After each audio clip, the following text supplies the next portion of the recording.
നമസ്കാരം. തലവര മഹേഷ് നാരായണും ഷെബിൻ ബക്കറും പ്രൊഡ്യൂസ് ചെയ്ത് അഖിൽ അനിൽകുമാറാണ് സംവിധാനം ചെയ്തിരിക്കുന്നത്. സ്ക്രിപ്റ്റ് ചെയ്തിരിക്കുന്നത് അഖിൽ അനിൽകുമാറും അപ്പു അസ്ലവും ചേർന്നാണ്. സിനിമാറ്റോഗ്രാഫി അനിരുദ്ധ് അനീഷാണ്. എഡിറ്റിംഗ് രാഹുൽ രാധാകൃഷ്ണൻ.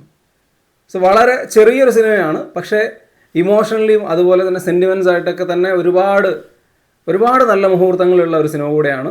പേഴ്സണലി എനിക്ക് നല്ലപോലെ ഇഷ്ടപ്പെട്ടു. സിനിമയിലെ കേന്ദ്ര കഥാപാത്രം ജ്യോതിഷാണ്. ജ്യോതിഷിനെ അവതരിപ്പിച്ചിരിക്കുന്നത് അർജുൻ അശോകനാണ്. അർജുൻ അശോകൻ്റെ ഇതുവരെയുള്ള കരിയറിലെ മികച്ച പെർഫോമൻസിൽ ഒന്നാണ് ജ്യോതിഷ്. കാരണം ഇത് മെയിൻലി നമ്മൾ ട്രെയിലറൊക്കെ കണ്ട പോലെ തന്നെ ഈ സിനിമയുടെ കേന്ദ്ര കഥാപാത്രമായ ജ്യോതിഷിന് മുഖത്തും ശരീരത്തും ഒക്കെ പാണ്ടുണ്ട്.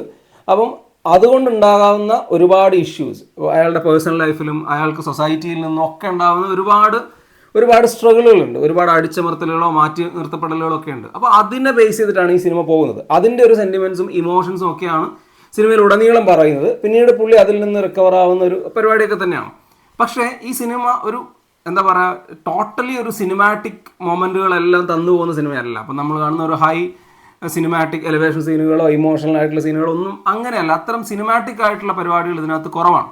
പക്ഷേ വളരെ റിയൽ ലൈഫ് ഇൻസിഡൻസിനെ ബേസ് ചെയ്ത് പോകുന്ന ഒരു സിനിമ പോലെ അത്രയും എന്താ പറയുക റിയലിസ്റ്റിക് ആയിട്ട് നമുക്ക് കാണിച്ചു തരുന്ന ഒരു 2-2.5 മണിക്കൂറാണ് ഈ സിനിമ.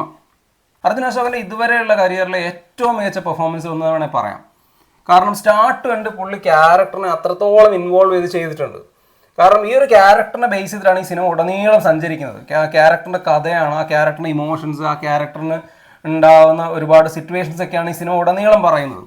കാരണം ആ ക്യാരക്ടറുമായി ബന്ധപ്പെട്ട് കിടക്കുന്ന ഒരുപാട് ആളുകളെ ചുറ്റിപ്പറ്റി ഒക്കെയാണ് ഈ സിനിമ പറയുന്നത്.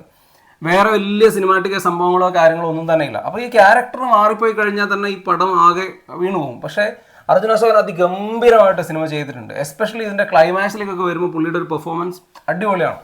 അതുപോലെ ഒരുപാട് സെൻറ്റിമെൻറ്റ് സീനുകൾ, ഒരുപാട് ഇമോഷൻസ് ഒക്കെ ഈ സിനിമയിലുണ്ട്. അതൊക്കെ പുള്ളി നന്നായിട്ട് തന്നെ ചെയ്തിട്ടുണ്ട്. ഇതിൽ അശോകനാണ് അർജുൻ അശോകൻ്റെ ഫാദർ റോൾ ചെയ്തിരിക്കുന്നത്. അടിപൊളിയായി ചെയ്തിട്ടുണ്ട്. പുള്ളിയുടെ കുറച്ചൊരു കോമഡി പരിപാടിയൊക്കെ, അത്ര ഡയലോഗുകളൊക്കെ ഉള്ളൊരു ക്യാരക്ടറാണ്. അതുപോലെ ഒരു ഫ്രണ്ട്സ് ഗ്യാങ് ഉണ്ട്, അങ്ങനെ ഒരു റൊമാൻസ് സൈഡ് ഉണ്ട്. അപ്പോൾ ഇതൊക്കെ നന്നായിട്ട് തന്നെ വർക്കായിട്ടുണ്ട്.